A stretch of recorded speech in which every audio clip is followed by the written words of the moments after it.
विद्यार्थी मित्रांनो नमस्कार. महाराष्ट्रातील सर्व विद्यार्थी मित्रांचं ज्ञानमय IAS अकॅडमी नागपूर या ठिकाणी सर्व प्लॅटफॉर्मवरती तुमचं स्वागत आहे. विद्यार्थी मित्रांनो लक्षात घ्या, आपण एका नवीन विषयासोबत आलेलो आहे.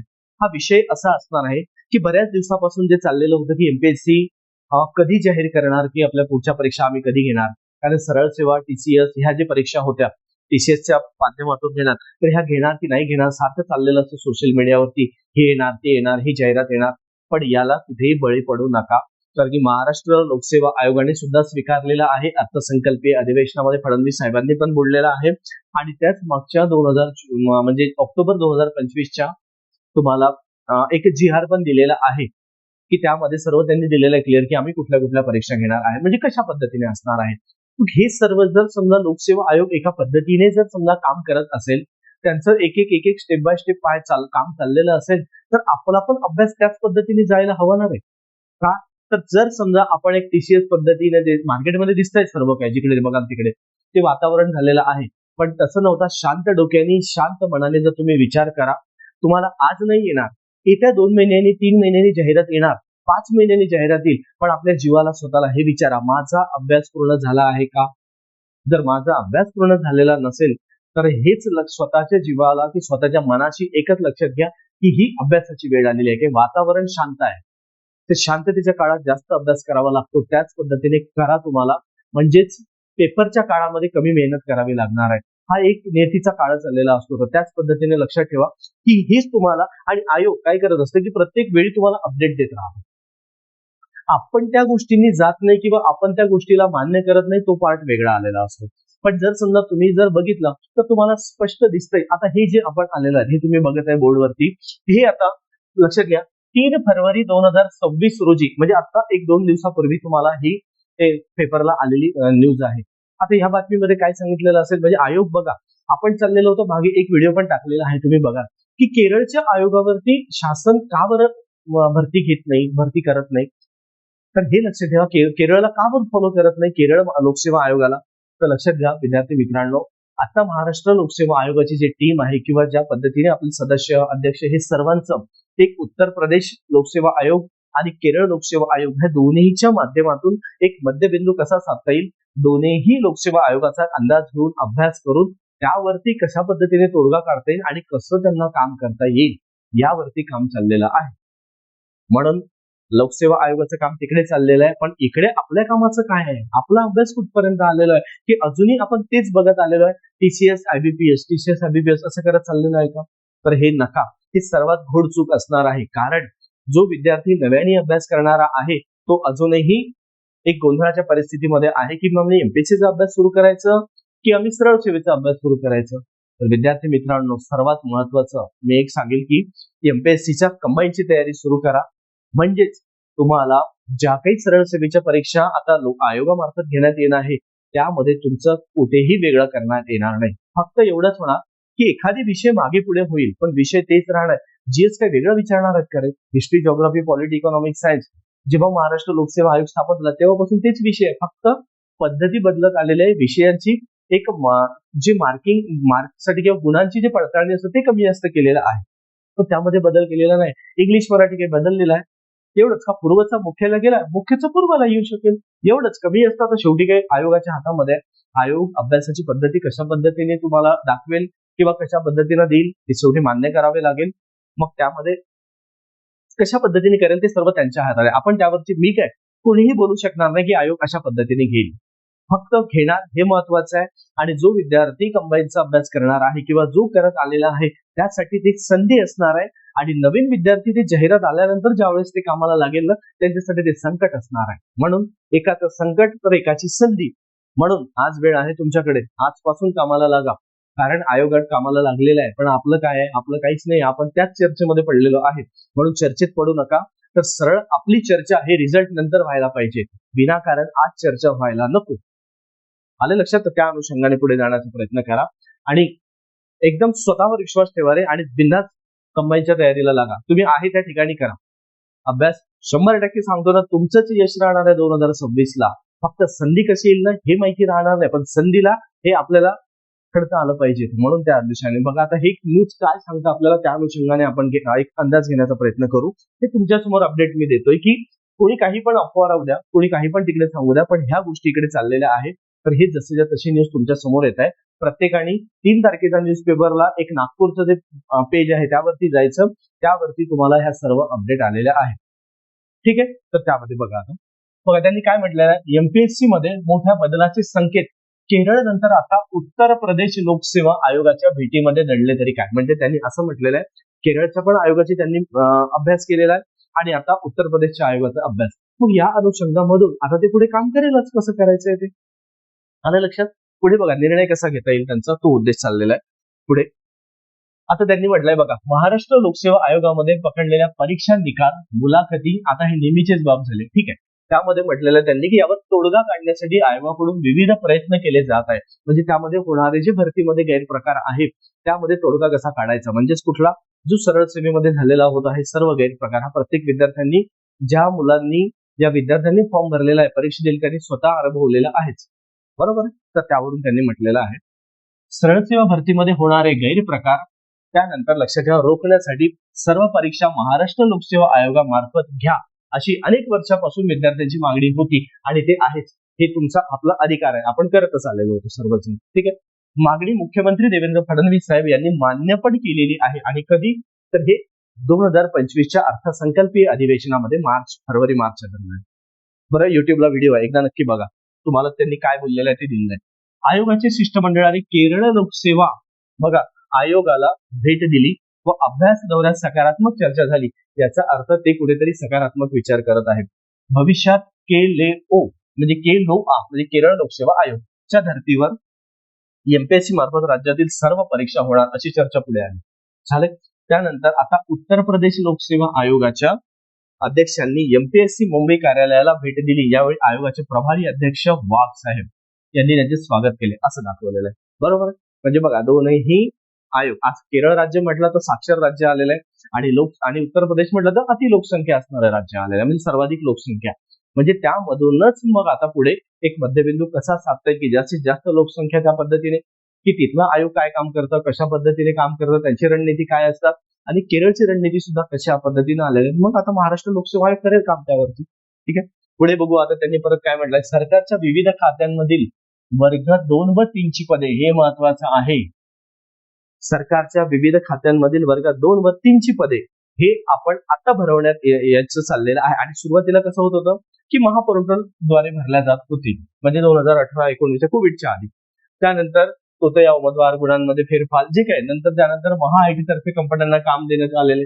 त्याच्यानंतर त्यांनी त्यालाही विरोध केला आणि एमपीएससी मार्फत परीक्षा घेण्याची मागणी केलेली आहे. त्यानंतर लक्षात घ्या, या नियमात सुधारणा करण्याचा निर्णय 2 नोव्हेंबर 2022 रोजी घेण्यात आलेला होता. यामध्ये पण त्यांनी काय म्हटलेलं आहे, लिपिक टंकलेखक पदे वगळून उर्वरित पदे एमपीएससीच्या कक्षेत आणण्यासाठी केरळ लोकसेवा आयोगाच्या धर्तीवर म्हणजे नियमामध्ये सुधारणा करण्याचा निर्णय घेण्यात आलेला आहे. म्हणजे त्यांनी काय म्हटलं, लिपिक टंकलेखक पदे वगळून ते एमपीएससी मध्ये घेण्यात येणार नाही असं त्यांनी म्हटलंय. कधी केरळच्या लोकसेवा आयोगाकडून, तर त्यामध्ये घेण्यात आलेलं आहे. त्यानंतरही शासनाने 75,000 पदांच्या भरतीसाठी टीसीएस आणि आयबीपीएस या कंपन्यांना कंत्राट दिले. म्हणजे असं झाल्यावर सुद्धा परत त्या आयबीपीएस आणि टीसीएसचा आग्रह धरलेला होता. त्यानंतर येतोय की या 2 कंपन्यांकडून सुद्धा गैरप्रकाराचे आरोप झाले, इथे सुद्धा झालेले. आणि त्यानंतर तात्काळ सर्व परीक्षा हे एमपीएससी घेण्याचा निर्णय घेण्यात आलेला आहे. शासनाने मग सरळ म्हटलं की टीसीएस पण नाही, आयबीपीएस पण नाही, सरळ सर्वच परीक्षा एमपीएससी कडे देण्यात यावं, लिपिक टंकलेखक सहित. आलं लक्षात, म्हणजे वर्ग 2 आणि वर्ग 3 च्या आहे इथे दिले. बघा, म्हणजे गट ब आणि गट क ची परीक्षा. पुढे बघू आता आयोग काय परत काय झालं दाखवलेलं आहे. आता बघा केरळच्या बैठकीमध्ये मग आता काय मिळालं आपल्याला, त्यांनी असं कुठला निर्णय घेण्यात आलेला आहे, तर त्यांनी म्हटलंय बघा, सरळ सेवा भरती एमपीएससी मार्फत घेण्यासंदर्भात जुलै 2024 मध्ये शासन निर्णय काढण्यात आलेला आहे की एमपीएससी मार्फत घेण्यात यावी म्हणून. पण या भरतीमधून त्यांनी काय म्हटलं, वाहन चालक हे पद वगळण्यात आलेले आहे. त्यांनी जेव्हा तो जीआर काढलेला आहे ना, त्या जीआर मध्ये दिलेलंच आहे की यामध्ये चालक ही पद घेण्यात येणार नाही, बाकी सर्व पद घेण्यात येणार आहे. आलं. शासन निर्णयानुसार 31 डिसेंबर 2025 पर्यंत पदभरतीची कारवाई टीसीएस आणि आयबीपीएस या कंपन्यांकडून सुरू राहील. कधी 25 पर्यंत, कारण त्यांचं अग्रीमेंट तिथपर्यंत होतं, करार तिथपर्यंत होता, म्हणून त्यामध्ये आयोग हस्तक्षेप करू शकणार नाही. पण त्याच्या नंतरच्या जाहिराती येईल त्या एमपीएससी मार्फत घेण्यात येईल असं त्यांनी मागे सुद्धा बोललेलं होतं. आणि त्यानंतर म्हटलं एमपीएससीच्या कक्षेत सर्व पदं आणून 1 जानेवारी 26 नंतर गट ब अराजपत्रित व गट क संवर्गातील पदांची भरती एमपीएससी कडून होणार आहे. हे वाक्य महत्वाचं आहे आपल्यासाठी जरा. आणि नंतर यानुसार एमपीएससीने कार्यवाही सुरू पण केलेली आहे. आता बघा, केरळ राज्यातील सर्व परीक्षा केरळ लोकसेवा आयोगामार्फत घेतल्या जातात. लक्षात घ्या, केरळ राज्यातील सर्व परीक्षा ह्या लोकसेवा आयोगामार्फत घेण्यात येतात केरळ. आणि त्यामुळे त्यांनी काय म्हटलंय, एमपीएससी सदस्य आणि काही अधिकाऱ्यांनी नुकतीच केरळ आयोगाची भेट घेऊन तेथील परीक्षा पद्धतीचा अभ्यास केला. आणि त्यानंतर यावेळी सकारात्मक बैठक झाली. म्हणजे काय, आता त्यामुळे राज्यातील सर्व परीक्षा एमपीएससी मार्फत होण्याची शक्यता आहे. म्हणजे सकारात्मक चर्चा आहे. तारीख दिलेली नाहीये, पण इथून जरी बघितलं तर 6 महिन्याच्या निर्णय सर्व फायनल होऊन परीक्षा पद्धती सुद्धा लागू करू शकतात. कारण आयोग आधी नोटिफिकेशन देईल, त्यानंतर सिलेबस जाहीर करेल, परीक्षा पद्धतीचं वर्णन करेल आणि मग अशा पद्धतीने तो पुढे करेल. आलंय लक्षात. पण ज्या दिवशी जाहिरात येईल, ज्या दिवशी नोटिफिकेशन येईल, त्या दिवशी आपण रेडी आहोत का हे स्वतःच्या मनाला विचारा आणि मगच अभ्यास करा. कारण की मला एकच म्हणायचं आहे की महाराष्ट्रातील जो विद्यार्थी आधीपासून कंबाईनची तयारी करत आहे तो विद्यार्थी यामध्ये तर मागे पडायलाच नको. हा एक. आणि जो नव्याने तयारी करणारा विद्यार्थी आजपासून जरी असेल तर तोही विद्यार्थी मागे पडायला नको. जिथे जिथे जाहिरात येईल तिथे व्हायला पाहिजे. कारण ही परीक्षा मेहनत करणाऱ्या मुलाची नक्कीच आहे. जो विद्यार्थी खरंच मनापासून मेहनत करत आहे, रात्रीचा दिवस आणि दिवसाची रात्र, त्याच्यासाठी ही परीक्षा आहे. म्हणून मेहनत करणाऱ्या मुलांना आता न्याय मिळणार आहे. त्याच्या आधी नाही मिळाला पण आता न्याय मिळणार आहे. म्हणजेच आपण तलाठी पद सर्वात महत्वाचं पद आपण मानतो की आपल्याला तलाठी, प्रत्येक विद्यार्थ्याला वाटतं की नाही मी तलाठी व्हावं सरळ सेवेमधून, पण आता संधी मिळालेली आहे तुम्हाला. आणि हे सुद्धा नाही की दर वर्षाला पण येत राहणार आहे, हे सुद्धा तुम्हाला शक्यता राहणार आहे. म्हणजे प्रत्येक अभ्यास करणाऱ्या विद्यार्थ्यांसाठी आता तो प्लॅटफॉर्म ओपन होणार आहे. म्हणून विद्यार्थी मित्रांनो, 2026 हे तुमच्यासाठी सुवर्ण संधी घेऊन आलेला आहे. म्हणून फक्त अभ्यास करा. हे बघा तुमच्या समोर अपडेट आहे. अफवांना बळी पडू नका. कोणी काही पण बोलू दे तुमच्या बाजूने. ठीक आहे. त्याच्यानंतर आता भेटी संदर्भात आयोग काय म्हणतो ते बघा. उत्तर प्रदेश लोकसेवा आयोगाचे अध्यक्ष संजय श्रीनेत यांनी 2 फेब्रुवारी रोजी एमपीएससीच्या कार्यालयाला भेट दिली. बघा त्यांनी म्हटलंय, भेटी दरम्यान एमपीएससीच्या सर्वोत्तम कार्यपद्धती व तंत्रज्ञान उपक्रम यांच्याविषयी त्यांनी माहिती घेतली.